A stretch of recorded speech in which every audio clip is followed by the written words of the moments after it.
nga bay, pakita na ko sa inyo ha kung unsaon na mo paghatag og higayon ng mga bata na makabanding sila. Syempre dili lang jud ta magsigig trabaho no, isa sa responsibility sa mga ginikanan ang mahatagan sila og oras. Karon nami sa Quezano Grand City Gate, Buhangin of Davao City. Nakita ninyo ang ilang mall na Joy Pa Falls. Karon nami sa second floor na ay mga train diri. Pero dili kini ang mo to. Syempre diri jud mi sa mga dulaanan sa mga bata. Mong tatingog mo lami kayog smile among baby. So karon naa sila diri nag-jump jud sila sa iyang papa nagapil-apil pa nag-smile ang bata na nakakita nag-video ko. O diba? Very happy kaayo ang among gamay na baby girl. Pero mas happy man jud ning iyang papa.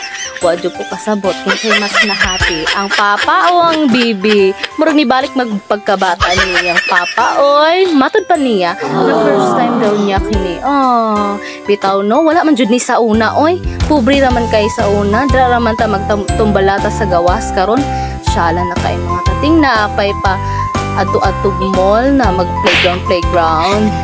Nawa jud siya kabalo sa iyang gibati kay mag-apil-apil pud siya og dulang iyang papa. Among baby kanang gunit sa iya habang galantaw ko sa ilang nagdula na kung naka-realize jud ko na importante kaayo na maghatag jud ta og higayon na magkigbanding sa ila habang bata pa sila kay kung kini sila madalaga manulitaw lisod na kay ni sila makabanding litan jud nato habang bata pa sila. Po